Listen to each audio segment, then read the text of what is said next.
Good morning everyone. My name is Keshav Tiwari. I am instructor global private ITI Moradabad. आज का हमारा topic है NCVT syllabus for electrician trade NSQ level 4, मतलब कि जो इलेक्ट्रीशियन का सिलेबस है उसको NSQ लेवल 4 में रखा गया है. ठीक है, अब बात करते हैं इसके अंदर कौन कौन से हमारे पास चैप्टर होते हैं उनके बारे में बात करते हैं. ठीक है, अब इसमें लिखा गया है इलेक्ट्रीशियन फर्स्ट ईयर जो चैप्टर है, फर्स्ट चैप्टर के अंदर टॉपिक होते हैं, उन टॉपिकों के अंदर कौन कौन से टॉपिक होते हैं उनके बारे में बात करेंगे. ठीक है, सबसे पहले बात करते हैं इसमें है scope of electrician trade. Electrician trade का क्या स्कोप होता है उसके बारे में बताएंगे. ठीक है, अगला जो है उसमें जो है आपका सेफ्टी रूल्स है. सेफ्टी रूल्स आपके कौन कौन से होते हैं उनके बारे में बताएंगे. ठीक है, अगला जो है वो है सेफ्टी साइन एंड सिंबल. इसके अंदर सेफ्टी साइन और सिंबल के बारे में बताएंगे हम. ठीक है, अगला जो है वो है सेफ्टी टूल्स है. सेफ्टी टूल्स कौन कौन से होते हैं उनके बारे में बताएंगे. जो अगला टॉपिक है वो है हमारे पास फायर एक्सटिंग्विशर, मतलब आग कैसे लगती है और किन कारणों से हम आग को बुझा सकते हैं. ठीक है, उसके बाद बात करते हैं चैप्टर नंबर 2. इसके अंदर जो होते हैं वो आते हैं फर्स्ट एड सेफ्टी प्रैक्टिस. क्या आते हैं? First aid safety practice, personal safety and factory safety. इसके अंदर जो हमारे पास चैप्टर 2 है इसके अंदर फर्स्ट एड सेफ्टी प्रैक्टिस आते हैं, उसके बाद personal safety and factory safety आती है. ठीक है, आगे बात करें चैप्टर नंबर हमारे पास 3 जो है, इसके अंदर जो है concept of standard and BIS bureau of Indian standard के अनुसार हम वायरिंग कैसे करते हैं उसके बारे में बताया जाता है, और इंट्रोडक्शन नेशनल इलेक्ट्रिकल कोड के अनुसार वायरिंग कैसे करते हैं उसके बारे में बताते हैं हम चैप्टर 3 के अंदर. ठीक है, अब बात करते हैं चैप्टर नंबर 4. चैप्टर नंबर 4 के अंदर बात करें तो इसके अंदर अलाउड ट्रेड क्या आते हैं. इसके अंदर अलाउड ट्रेड मतलब electrician, fitter, diesel mechanic, machinist, जितने भी हमारे पास ट्रेडें होती हैं वो अलाउड ट्रेड के, मतलब इसके अंदर क्या क्या इक्विपमेंट लगभग टूल से सेम होते हैं, इसलिए बोला जाता है अलाउड ट्रेड. अलाउड ट्रेड के अंतर्गत इंट्रोडक्शन टू फिटिंग टूल्स आते हैं, उसके बाद सेफ्टी हैमर्स कौन कौन से होते हैं उनके बारे में बताते हैं, उसके बाद चीजल बताते हैं चीजल कौन सी होती हैं, उसके बाद हेक्सा फ्रेम. आपने हेक्सा देखी होगी जिससे हम लोहे को काटते हैं, जॉब बनाते हैं, तो हेक्सा फ्रेम के भी बारे में बताया जाता है. ठीक है, उसके बाद आता है introduction of drill machine. Machine कितनी टाइप की होती है ड्रिल मशीन, जैसे हमारे पास हैंड ड्रिल मशीन होती है, इलेक्ट्रिक ड्रिल मशीन होती है, पोर्टेबल ड्रिल मशीन होती है. ठीक है, उनके बारे में बताएंगे. उसके बाद आते हैं वुडन ज्वाइंट. वुडन ज्वाइंट क्या, इसमें हमारे पास जो इलेक्ट्रिकल में ज्वाइंट होते हैं जैसे टी ज्वाइंट होता है, ब्रिटानिया ज्वाइंट होता है. ठीक है, उसके बाद हमारे पास मैरिट ज्वाइंट होता है, उसके बारे में बात करते हैं इसमें. ठीक है, चैप्टर नंबर हम 5 की बात करें, इसके अंदर आते हैं मार्किंग टूल. हम फर्स्ट जो हमारे पास 5 चैप्टर नंबर है इसके अंदर मार्किंग टूल जैसे क्लिपर हो गया, माइक्रोमीटर हो गया, ठीक है, स्क्राइबर हो गया, और एक आता है स्टैंडर्ड वायर गेज जिससे हम तार का व्यास मापने के लिए प्रयोग करते हैं, उसको बोलते हैं SWG. उसकी शॉर्ट फॉर्म होती है SWG. ठीक है, फुल फॉर्म क्या होती है? स्टैंडर्ड वायर गेज बोलते हैं इसको. ठीक है, उसके बाद आते हैं marking and cutting tool. Marking tool कौन से होते हैं और हमारे पास कटिंग टूल कौन से होते हैं उसके बारे में बात करेंगे. ठीक है, उसके बाद आता है चैप्टर नंबर 6 की बात करें, इसके अंदर आते हैं हमारे पास बेसिक फंडामेंटल इलेक्ट्रिसिटी, मतलब कि विद्युत कितने प्रकार की होती हैं. ठीक है, जैसे AC करंट होता है, DC करंट होते हैं, और DC करंट कैसे प्रोड्यूस किया जाता है, कैसे उत्पन्न किया जाता है उसके बारे में बताया जाता है. ठीक है, उसके बाद आते हैं बेसिक यूनिट्स.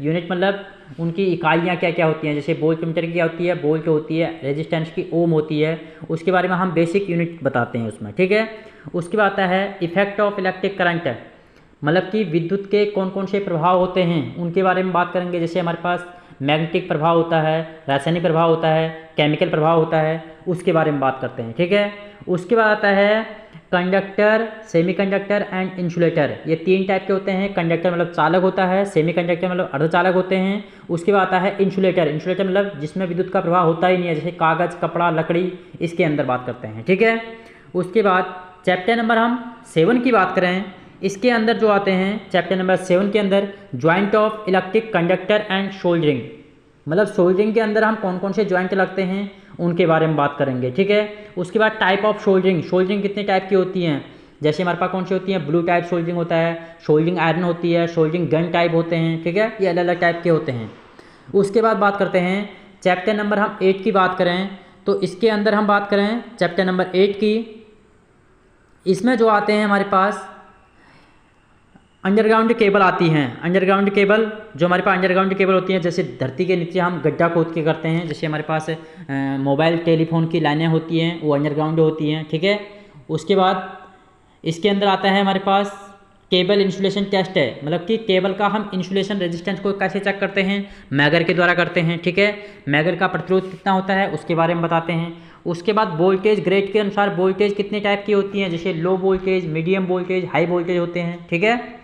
उसके बाद बात करते हैं चैप्टर नंबर 9 की। चैप्टर नंबर 9 की बात करें, इसके अंदर आता है ओम्स लॉ, बहुत ही इंपॉर्टेंट टॉपिक है ओम्स लॉ इलेक्ट्रिकल में, ठीक है। क्या होता है ओम्स लॉ, ओम्स लॉ क्या होता है, ठीक है। और उसके बाद हमारे पास अगला टॉपिक जो है वो है सिंपल इलेक्ट्रिकल सर्किट, मतलब कि जो हमारे पास सिंपल इलेक्ट्रिक सर्किट होते हैं, ओपन सर्किट होता है, शॉर्ट सर्किट होता है, लीकेज सर्किट होते हैं, ठीक है, इनके बारे में।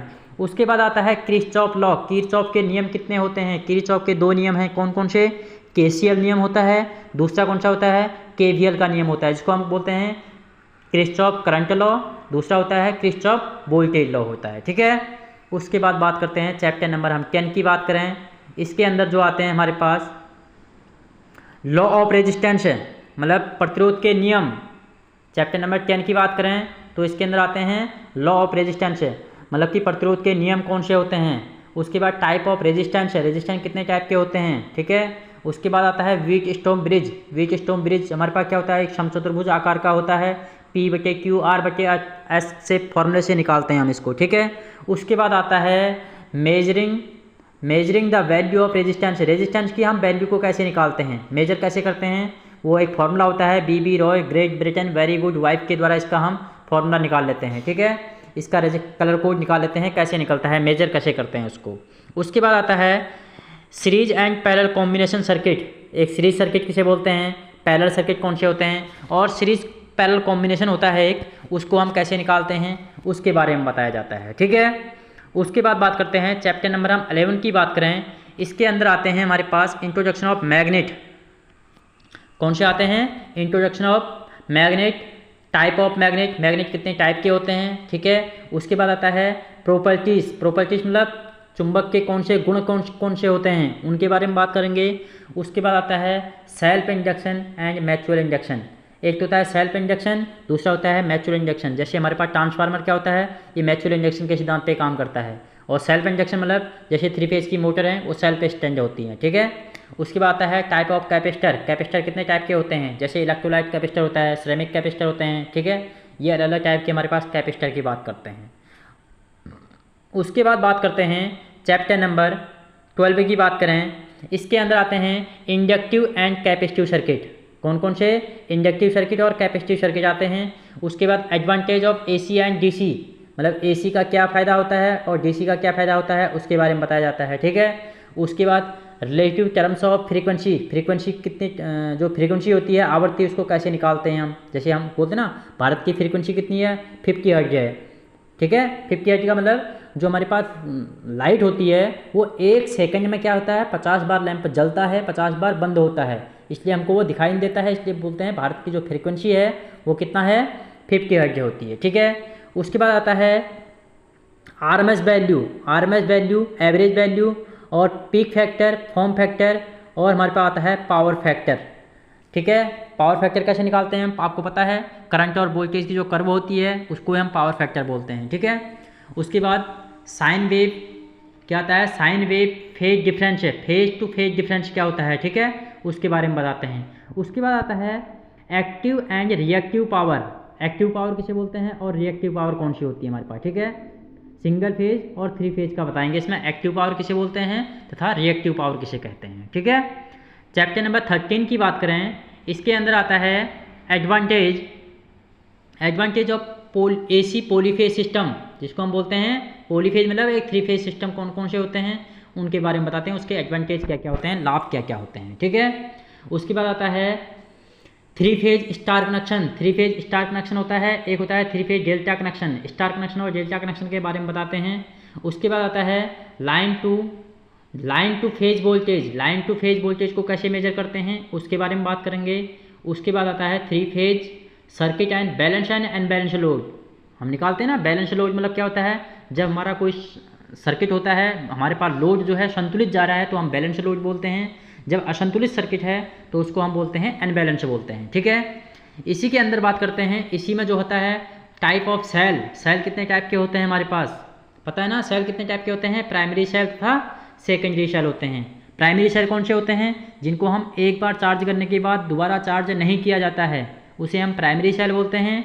सेकेंडरी सेल किसे होते हैं, जिनको हम एक बार डिस्चार्ज होने के बाद पुनः चार्ज किया जाता है, उसे हम कौन सा बोलते हैं, सेकेंडरी सेल बोलते हैं, ठीक है। जैसे प्राइमरी सेल के उदाहरण दें तो जैसे हमारे पास घड़ियों में सेल देखा होगा आपने, दीवार घड़ी में सेल लगा होता है, वो कौन सा होता है, प्राइमरी सेल होता है। एक बार ख़राब हो जाता है तो हम उसको दोबारा हम रिपेयर नहीं करते हैं, ठीक है। उसके बाद सेकेंडरी सेल की बात करें, जैसे हमारे पास फ़ोन की बैटरी है, वो क्या है, एक बार डिस्चार्ज होती है हम उसको पुनः चार्ज कर लेते हैं, ठीक है।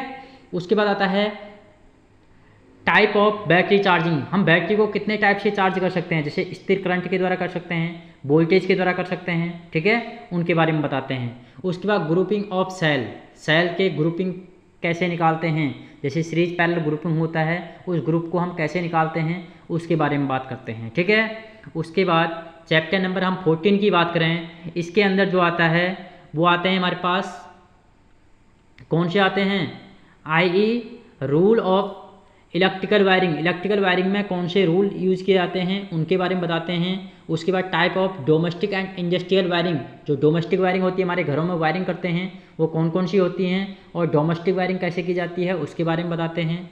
उसके बाद आता है स्टडी ऑफ वायरिंग एसेसरीज, मतलब हम जो घरों में वायरिंग करते हैं उसके लिए हमको किस किस चीज़ की आवश्यकता पड़ती है, किसकी चढ़ती है, फ्यूज चाहिए, रिले चाहिए, एमसीबी चाहिए, ईएलसीबी चाहिए और एमसीसीबी चाहिए, ठीक है। जिसको हम एमसीबी की फुल फॉर्म क्या होती है, मिनिएचर सर्किट ब्रेकर होती है। ईएलसीबी की क्या होती है, अर्थ लिंकेज सर्किट ब्रेकर होती है। एमसीसीबी की होती है मॉड्यूल केज सर्किट ब्रेकर होती है, ठीक है। उसके बाद बात करते हैं चैप्टर नंबर 15 के अंदर बात करें, इसके अंदर जो आते हैं हमारे पास वो पीवीसी कंड्यूट वायरिंग आती है हमारे पास, ठीक है।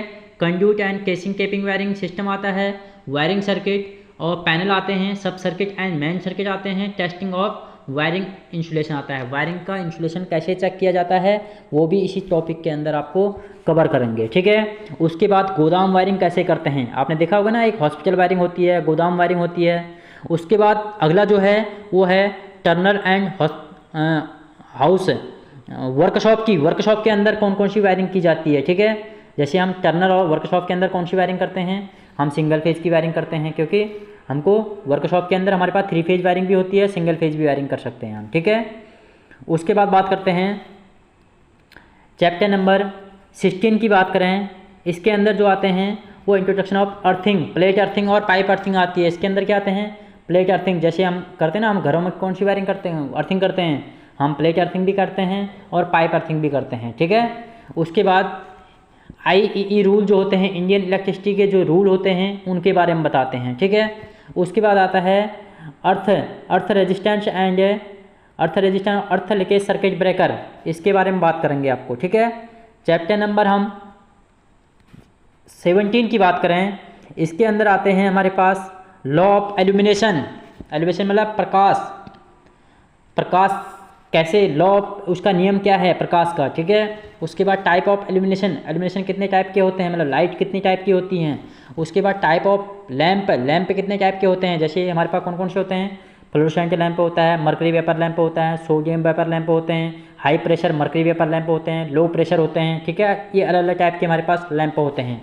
उसके बाद एडवांटेज और डिसवांटेज, कौन से लैंप के क्या एडवांटेज होते हैं और क्या डिसवांटेज होते हैं, क्या लाभ होते हैं और उनकी क्या हानियाँ होती हैं, ठीक है, लॉस क्या क्या हो सकते हैं, उसके बारे में बात करेंगे। उसके बाद बात करते हैं चैप्टर नंबर हम 18 की बात करें, 18 के अंदर जो है वो क्लासिफिकेशन ऑफ इलेक्ट्रिक इंस्ट्रूमेंट है, जैसे वोल्ट मीटर होता है, एम्पियर मीटर होते हैं, ये इंस्ट्रूमेंट के बात करेंगे इसमें, ठीक है।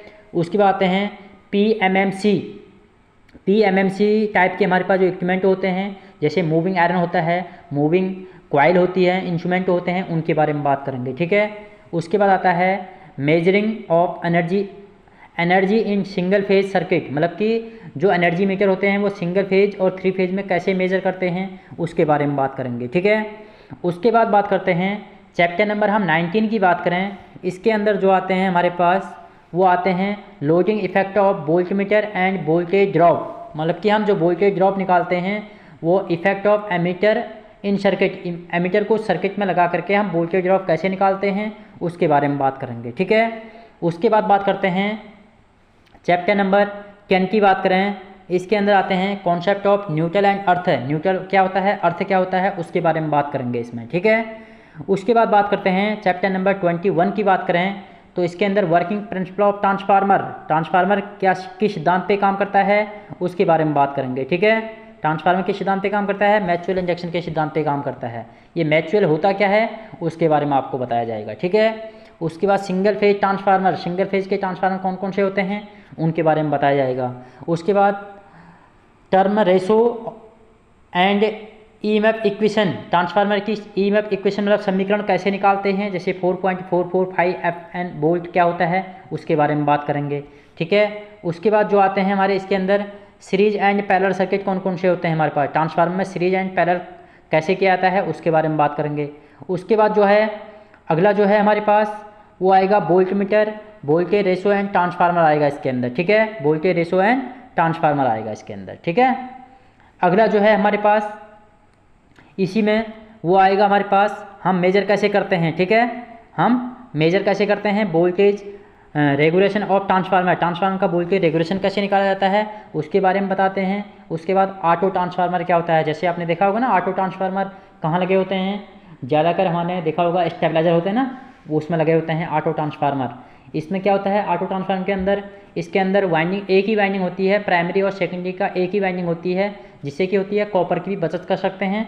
और इसका जो यूज किया जाता है वो स्टेप डाउन ट्रांसफार्मर की तरह यूज किया जाता है इसका। ठीक है, उसके बाद बात करते हैं अगला जो है वो है हमारे पास 22 चैप्टर नंबर है, इसके अंदर method of connection three phase transformer, three phase transformer के जो हम कनेक्शन करते हैं वो थ्री फेज में कैसे किए जाते हैं उसके बारे में बताते हैं इसके अंदर। ठीक है, मतलब कि मेथड होता है उसका थ्री फेज में कैसे करते हैं और सिंगल फेज में हम कैसे करते हैं। ठीक है, उसके बाद पार्ट्स ऑफ ट्रांसफार्मर, ट्रांसफार्मर के अंदर पार्ट्स कौन कौन से होते हैं, जैसे हमारे पास मेन जो होते हैं प्राइमरी वाइंडिंग होती है, सेकेंडरी वाइंडिंग होती है। ठीक है, उसके बाद क्या होता है कोर होती है, ब्रीदर होती है, सिलिका जेल होता है। इसके अंदर बहुत से पार्ट्स होते हैं जो ट्रांसफार्मर की क्या करते हैं सेफ्टी डिवाइस का काम करते हैं। ठीक है, उसके बाद टाइप ऑफ कूलिंग, ट्रांसफार्मर के अंदर कूलिंग कौन कौन सी की जाती हैं, नेचुरल कूलिंग की जाती है, ऑयल कूलिंग की जाती है। ठीक है, उसके बाद बात करते हैं ट्रांसफार्मर के अंदर टाइप ऑफ ट्रांसफार्मर, ट्रांसफार्मर कितने टाइप के होते हैं, ये अलग अलग टाइप के होते हैं, जैसे वोल्टेज के आधार पर अलग होते हैं। ठीक है, फ्रीक्वेंसी के आधार पर अलग होते हैं, सिंगल फेज के आधार पर अलग होते हैं, इंडोर ट्रांसफार्मर के अंदर अलग ट्रांसफार्मर होते हैं और करंट ट्रांसफार्मर के अकॉर्डिंग अलग होते हैं, जैसे करंट ट्रांसफार्मर में करंट ट्रांसफार्मर आ जाता है और उसके बाद पोटेंशियल ट्रांसफार्मर आ जाता है इसके अंदर। ठीक है, ये था हमारा आज का जो था वो था सिलेबस, इलेक्ट्रीशियन का फर्स्ट ईयर का सिलेबस था। ये वीडियो आपको अच्छी लगे तो वीडियो को लाइक कमेंट और सब्सक्राइब जरूर करें। धन्यवाद।